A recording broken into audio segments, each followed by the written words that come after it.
The 15-Point Plan is part of the Win, Make, Give podcast network.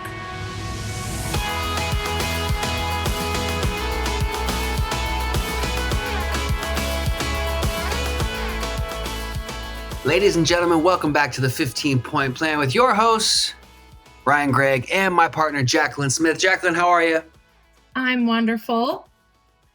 I am wonderful as well, and I'm so happy to be here again. It's another episode of the 15-Point Plan. This is season 4, Jacqueline, and you and I have been given the opportunity to run with the torch that our partners, Chad Hyams and Jeline Snell, have so perfectly laid down, and we're just so excited to be here and to talk about the 15-Point Plan. The last couple episodes, you got to know Jacqueline and myself a little bit more personally. We told you a little bit about our stories and about how the plan has really impacted and affected our lives as well as the community around us. And on today's episode, Jacqueline, we're excited to get into the first point. We're excited to start talking about goals, right? Absolutely. I think it's such a great, time of year too. I know January, a lot of people have set, goals either for their business or their health or personal financial goals. So I'm excited to kind of dive in and have a conversation with you about this. We were recently on a call with Brendan Burchard, and he talked about this aspect of dumb goals versus smart goals. And you and I had a bit of a conversation about that. So I'm excited just to kind of hear your take on goals and how you set them and to just talk about it. That's right. This is going to be an interesting conversation because I also love acronyms. That's why I love this particular topic, because we have SMART goals versus dumb goals today. And I was really blown away when our partner, Brendan Burchard, called them dumb goals, Jacqueline, because I've kind of grown up with this idea of a SMART goal. And we'll get into that, and we'll get into what those acronyms mean. But, I was doing a little research, Jacqueline, and I had to share this because we've talked a lot about writing down our goals and the importance between writing down our goals. And so I was doing a little research on what that looked like. And the research that I found is actually pretty astounding. And there's a couple different numbers, but I'm seeing on average, Jacqueline, that they say that people who write down their goals are on average about 30 to 40% more likely to achieve those goals than those that don't. So let me make sure everybody heard that. People that write down their goals and actively look at them are 30 to 40% on average more likely to hit those goals. And they really give you 3 reasons as to why that is. Number 1 is the clarity, right? We know that if we're going to write something down, we're going to have to be pretty clear on what those goals look like and what it might take to achieve them. Number 2 is then we have accountability. So when we write those goals down, it's going to create a sense of accountability for us. And it's going to give us that tangible reminder of what we're working towards. But then lastly, Jacqueline, the third thing is that it's going to be embedded into our memory, and that writing those goals down is going to help us remember them better. And then when we look at them and we have something maybe like a vision board, they're going to be right there for us to constantly be in our memory, and we're going to be more likely to hit those. So I thought that was worth sharing, that when we make our goals smart or dumb, that we really want to write them down, and we want to put them into a place where we can see them regularly. We might even translate those written goals down into something cool like an actual vision board. So we have a visual aspect of what those things are and how they're going to impact our life so that we can see them every single day and work towards them. Jacqueline, did you want to add anything to those ideas, writing the goals down and how that impacts our life? I just think it's such a simple thing that you can do that has such a huge impact on your potential, to reach those goals. So just by writing them down often, that 40% increase is huge. I have a friend actually who really dramatically changed her life, her financial position, her family's life. And she did that. She wrote her goals down every single morning. She wrote them down 10 times over and over again, like she was writing lines, back in elementary school. She would write it over and over again. And she shares that story. And I'll always remember it, that just by simply writing them down, how much, more effective you'll be in achieving them. The whole thing about the dumb goals for me was really impactful, actually, because I've always set goals that way, kind of dumb goals. And that's an acronym for dream driven goals is part of it. And I think that there's something really profound when you set a goal that is dream driven And for me, goals are about self-transformation and personal growth. And, you know, for me, I like my goals to force me, in a sense, to become more of who I am and to, experience more of my potential and to really grow as a human, as a leader, as a business owner. And I find that if I set realistic goals from where I'm sitting today, it's like Jacqueline today can do that. And that's why it's realistic. And for me, because I'm so growth minded and growth driven, I want them to be huge goals that will force me to think differently, that will force me to have and experience transformation in my life. And whenever I haven't set dream driven goals, I haven't experienced that growth in my life. And so when he said that, it really articulated for me, I think, an experience that I've had year after year and just some things that I had noticed about my own journey with goals. And so I think it's really important to have dream driven goals, but then maybe having those smart plans on what are the activities that your dream driven goals would require of you. Who would you have to become in order to execute that smart plan and achieve the dream driven goal that you've set for yourself? I think that when you have the dream driven goals, the dumb goals, and then you have the smart plan, I mean, I think that's a recipe for amazing transformation.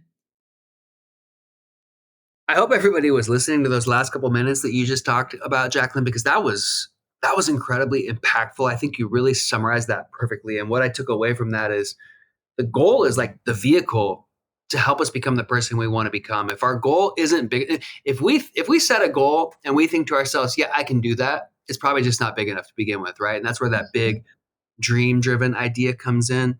But I love how you said that it's all about the transformation. Like the goal is just a vehicle to help us transform into the person that we want to become. Are we dreaming big enough? And then are we acting like the person that our dreams are going to require us to be? I think you really summarized that quite nice. Plus the combination of the dumb goals with the smart plans.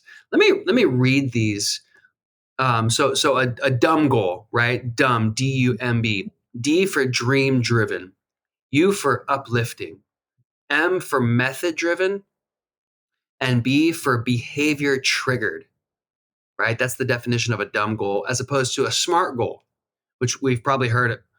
Smart, S is for specific, M is measurable, A is achievable, R is realistic, and T is timely or time bound.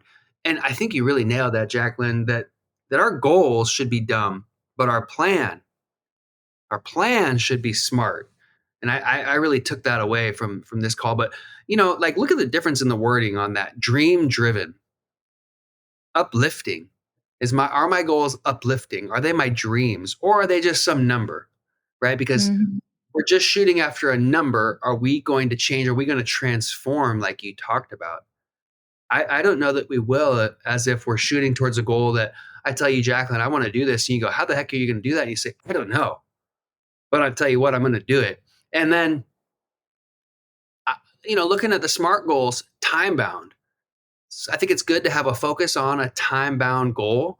But I think a lot of our dream driven goals, a lot of our uplifting goals, they might not necessarily have a time frame on them.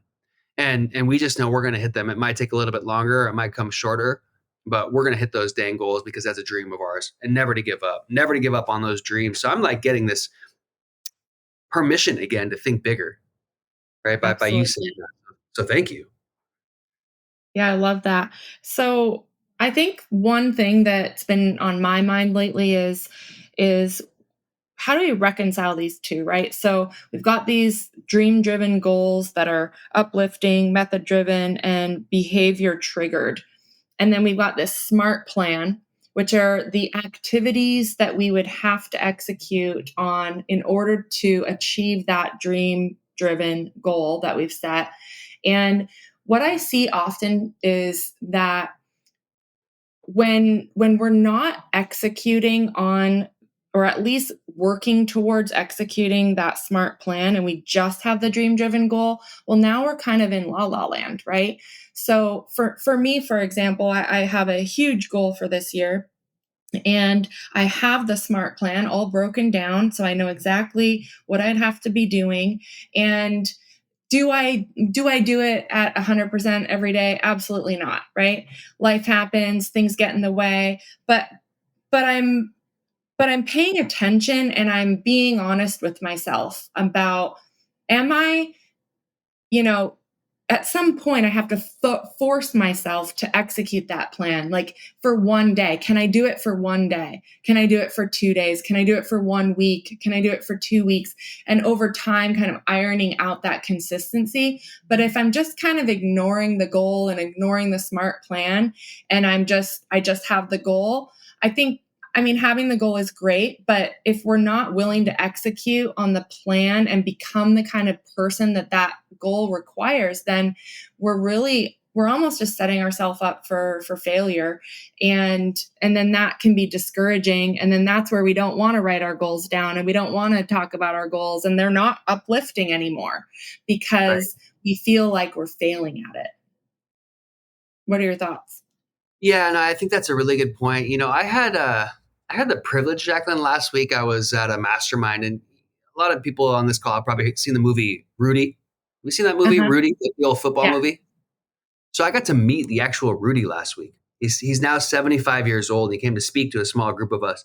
And one thing Rudy talked about, because Rudy had this dream, right? Like from when he was a kid to play football at Notre Dame. But Rudy was like 5 foot nothing, weighed 100 nothing. So like everybody in his life told Rudy, dude, that's cool, but I don't know if that's realistic. And what the 75-year-old Rudy said was, when we have these dream-driven goals in our heads, we got to be careful about how we talk about them. And I know we've talked about that. Like, we should write them down, yes, and we should talk about them so that now we have a form of accountability. But what I've seen is this issue that some of the people that maybe love us the most are gonna put doubt. They're gonna plant those seeds of doubt into our head. They're gonna say, Jacqueline, that's a really cool goal, but are you sure?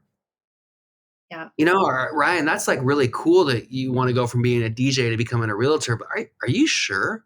And we start to plant seeds. So Rudy said it so perfectly. He said, your people are gonna plant seeds of doubt, and you probably can't cut them out of your life because most of them probably love you. He said, you just smile at them and you say, yep, I'm sure. I'm sure, damn it. And it was really cool to hear him of his story to becoming a college athlete when everybody doubted him. So being mindful of when we write down these goals, dream big, right? Think big. There is no goal that is too big. And if we think we can achieve it, then maybe we can think a little bit bigger and Yeah. share those goals with people. But if and when the people in our life question them or say something that makes us start to doubt them, just smile at them. No, that's okay. That's not their goal. This is our dream. And if we just keep burning the fire every single day, working towards it, really anything is possible, and we can do anything that we set our hearts out to do.